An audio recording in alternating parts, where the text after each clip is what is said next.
Get out. Right now. My father didn't raise his voice. He didn't have to. The way he stood there, hands flat on the table, jaw set, told me he'd already made the decision before I even opened my mouth. I'm still me, I said, softer than I meant to. He shook his head once. Not anymore. My mother sat beside him, folding her napkin into smaller and smaller squares. She didn't look up. It had started 10 minutes earlier. I'm pregnant. I said it too fast, like speed could make it hurt less. The room went still. Even the clock on the wall felt louder. My father exhaled slowly, not shocked, not confused, just done. Do you understand what this does? He said. I have partners coming in next week, a deal I've been building for months. And this, he gestured toward me like I was something spilled. This is what you bring into this house. I'm not a problem. I said, Ethan and I were figuring it out. I can still finish school. You've already made your choice. He cut in. Now I'm making mine. My mother's hands paused for half a second, then kept folding. I looked at her. Mom, nothing. That silence settled it. Not his words. Hers. My father reached into his wallet. The snap echoed in the room. He pulled out a $100 bill and set it on the table.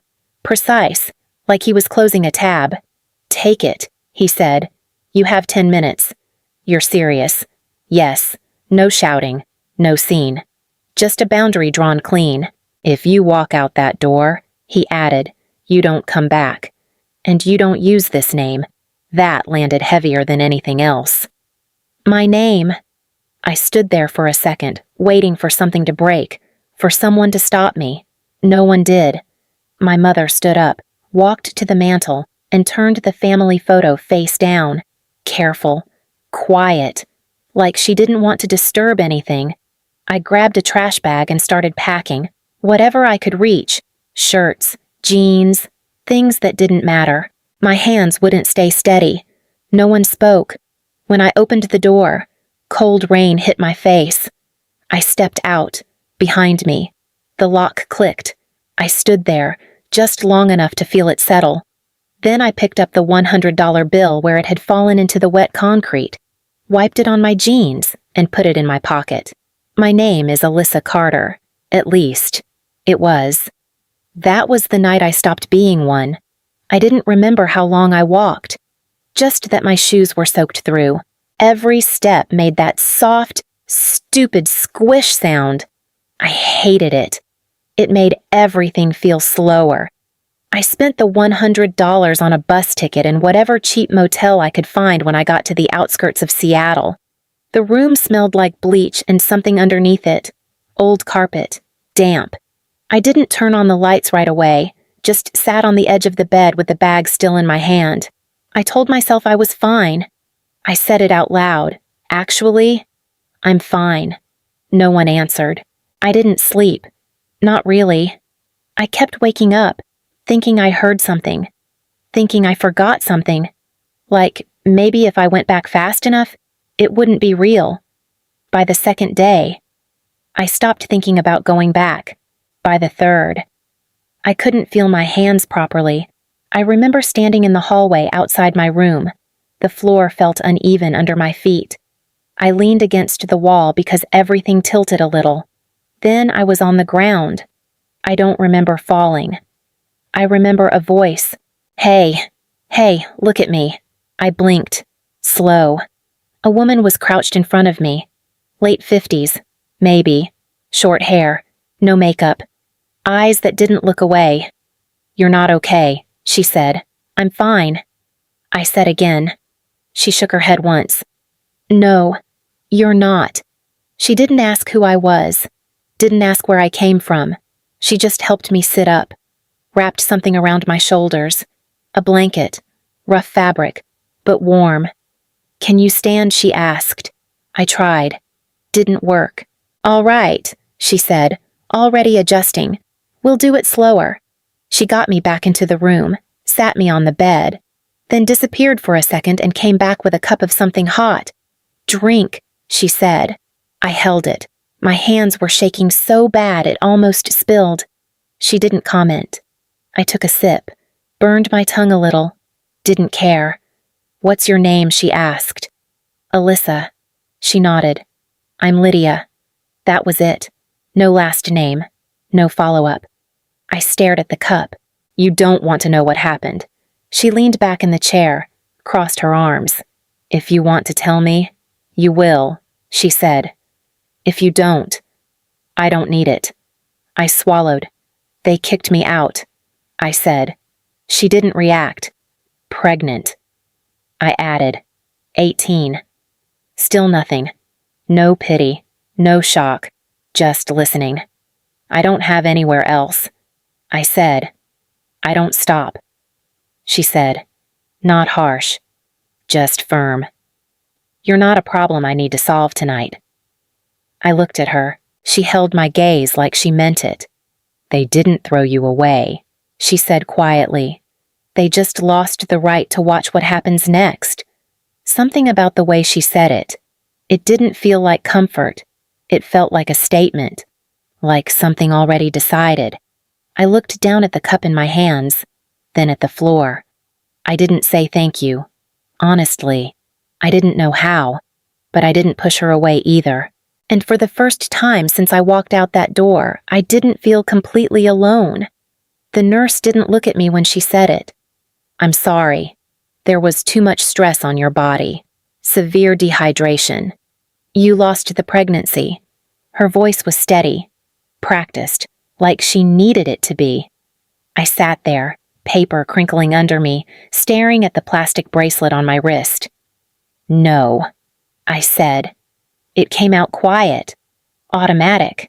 I didn't even feel anything. I added, "There should have been something." She glanced at me, just for a second. "Sometimes it happens that way. Happens. Like it was small. Like it passed through without asking. I should have eaten more," I said. "I should have." "You were under extreme stress," she said. "You didn't cause this." I nodded like I understood. "I didn't." "Do you have someone we can call?" she asked. "No." This time it came out faster. She hesitated, then wrote something down. "We'll process your discharge." Process. Like I was paperwork. Lydia was waiting outside when they wheeled me out. She didn't rush me, just walked beside me until we reached the car. "You ready?" she asked. I nodded. Inside.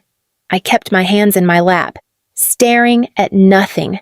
"I lost it," I said. Lydia didn't react right away. She just started the engine. "Yeah." She said finally, "You did." That was it. No softness. No pity. I didn't even know it was happening. I said, "I just woke up and it was gone." She glanced at me. "Your body gave out." "That's not failure. That's limit." I swallowed. I should have been stronger. "No," she said. "You should have had help." That landed somewhere deeper. "I don't feel anything," I said. She nodded once. "That's shock. It won't stay like that." "Good," I said, almost without thinking. She looked at me again. "You sure about that?" I didn't answer. Because for the first time not feeling anything didn't hurt. And somewhere between that hospital and the motel, I stopped waiting for things to feel different. I just let them go quiet. I started working the next morning. No break. No take your time. Lydia didn't do that. "You can stand?" she asked. "Yeah. Then you can work." That was the conversation. She handed me a cart, towels, cleaning supplies, a list of rooms. "Do it right," she said. "Or do it again." I nodded. The first room smelled like cigarettes that never left. It stuck to the walls. I scrubbed until my hands went numb. Didn't matter. I kept going. By the third day, I stopped thinking about anything except the next task. Clean, replace, move on.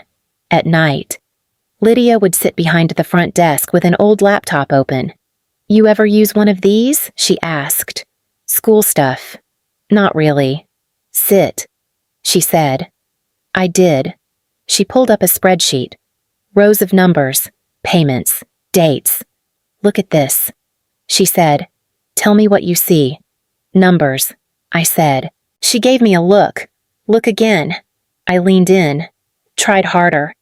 Late payments, I said after a minute. Same names, same pattern.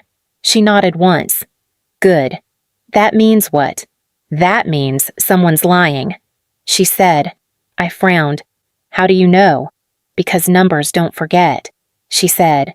People do. I stared at the screen. Why are you showing me this?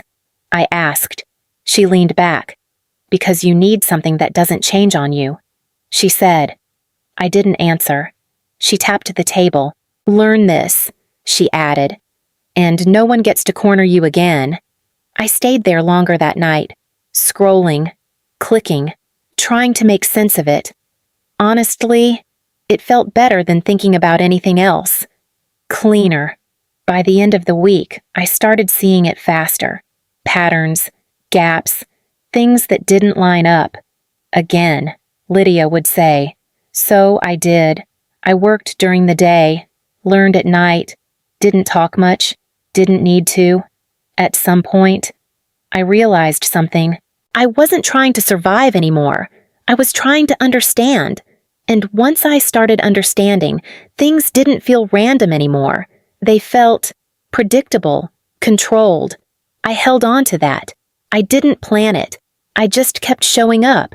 Mornings were rooms and bleach. Nights were numbers. Lydia's laptop, old spreadsheets, columns that didn't lie. You missed one, she'd say, tapping the screen. Or, too slow. Look again. That was the training. About a year in, she handed me a file. Tenant accounts, she said. Owner thinks he's losing money. Tell me why. I went through it twice. Nothing obvious. Clean totals. Clean summaries. Nothing's wrong. I said. Lydia didn't react. Then check the raw entries. I stayed up that night, pulling every line item, small adjustments, a few dollars here, 10 there. By morning, it was clear. They're shaving the edges, I said, dropping the file on her desk. It adds up to $200,000 over 3 months.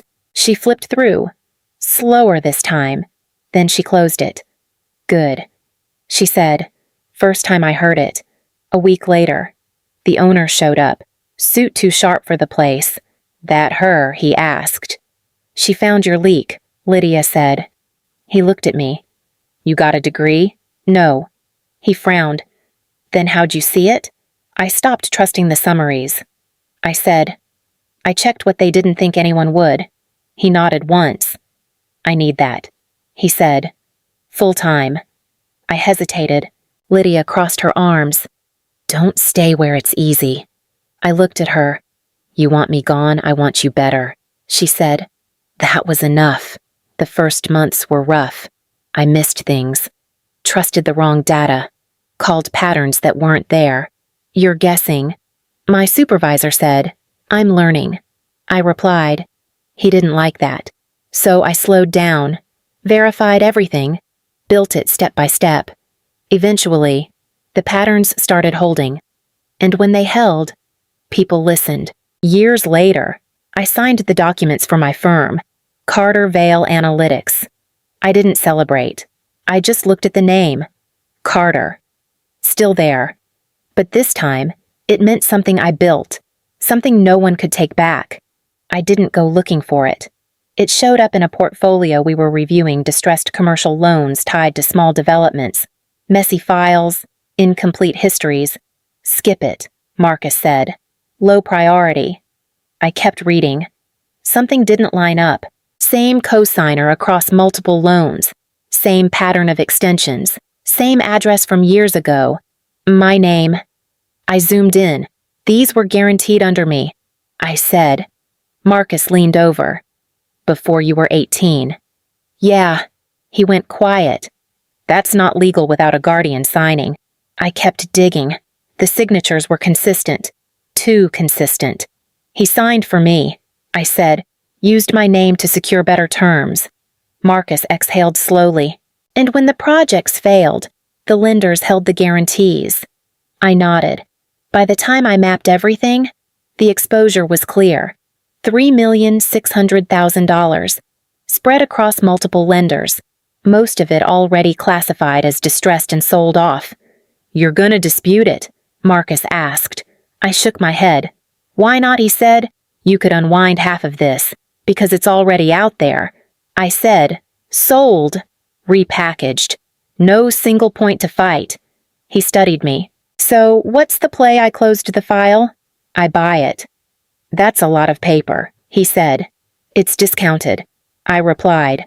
"Distressed debt trades below value. We don't need all of it just controlling positions."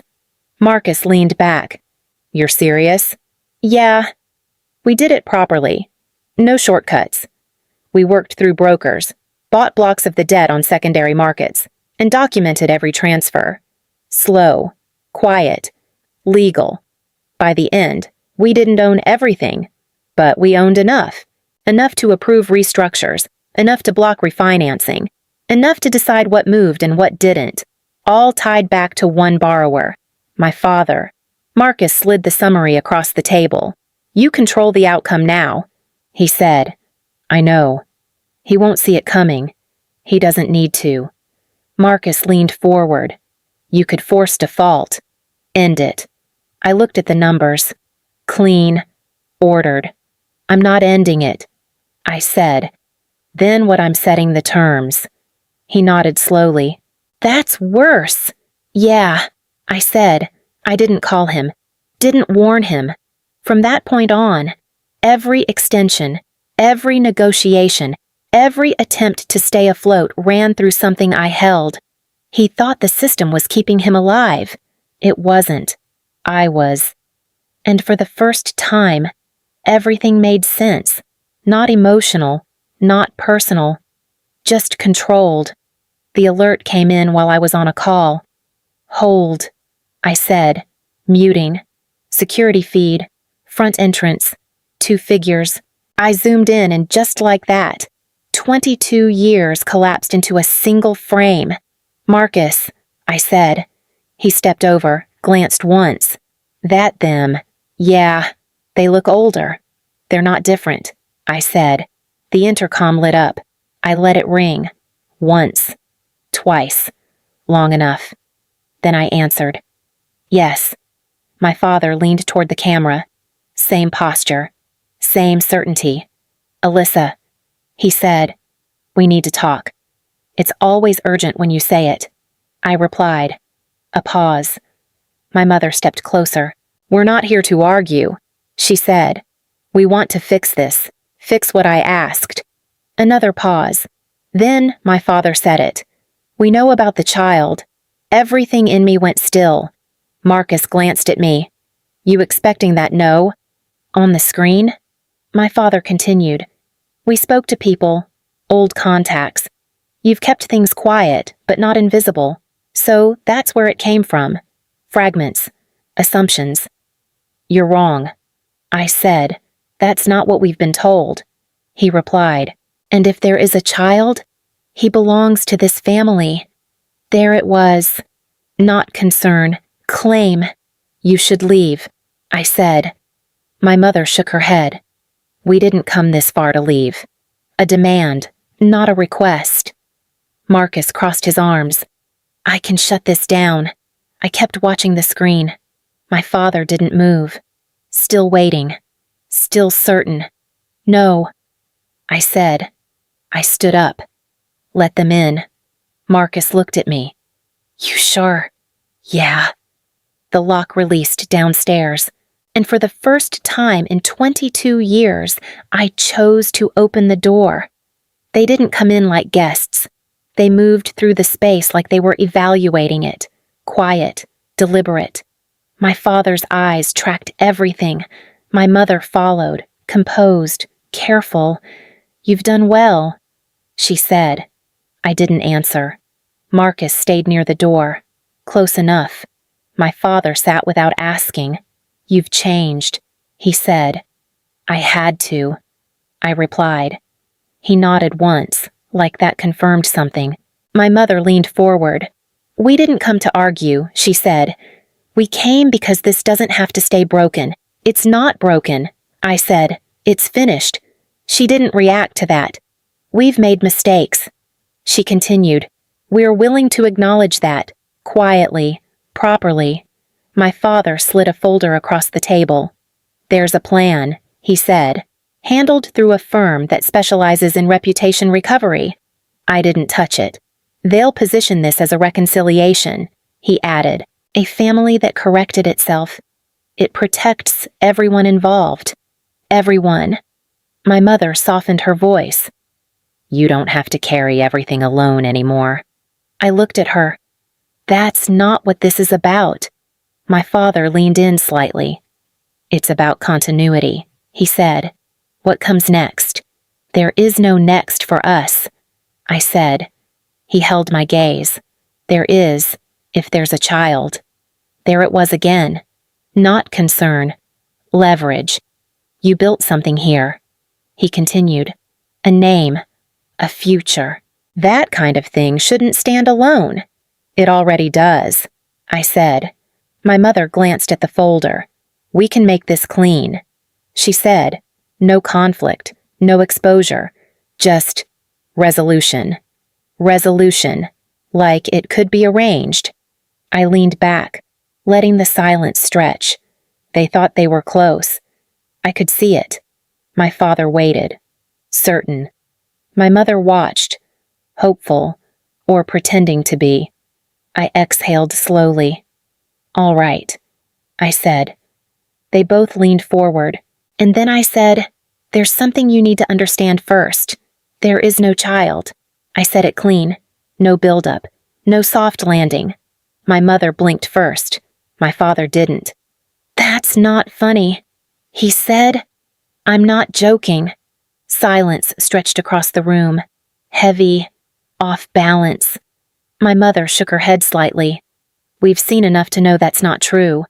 You've seen what you wanted to see, I said. My father leaned forward. We didn't come here for games. Alyssa, I didn't invite you for one. That landed. He sat back, studying me now, not dismissing me. Not yet. Then explain, he said. I held his gaze. There was a child. I said. For a while. My mother's hand moved to her chest. And then she said, softer. Then I lost it. No reaction. Not the kind people expect. No apology. No shift in his posture. Just calculation. When he asked, shortly after you threw me out, I said. The words sat there. Cold. My mother looked down. Finally, my father didn't. That's unfortunate. He said, unfortunate. I let out a breath. Slow. That's the word you're going with. It doesn't change what we're discussing, he replied. There it was. No guilt, just adjustment. My mother tried again. Alyssa, we didn't know. You didn't ask. I would have helped know. I said. You wouldn't have. She stopped. My father leaned forward again. Then this simplifies things. He said. We adjust the narrative. Narrative. He was already rewriting it. There is no narrative, I said. There's just the truth. He shook his head. The truth is what people accept, he said. And we can control that. Marcus shifted behind me. I didn't look. My mother opened the folder again. Faster now. We can still move forward, she said. The foundation. Your work. We position you as stop, I said. She froze. You don't get to rebuild this into something useful, I said. My father's expression changed. Just a fraction. Careful, he said. You're being emotional. No, I said. I'm being clear. I stood up. You didn't come here for me, I said. You came here because you're losing control. That's not, it is. I cut in. And you thought I'd fix it. My father stood too. We built everything you're standing on, he said. No, I said. You built a structure you couldn't maintain. His jaw tightened. You owe us, he said. That word. Oh. I walked past him. Slow. deliberate.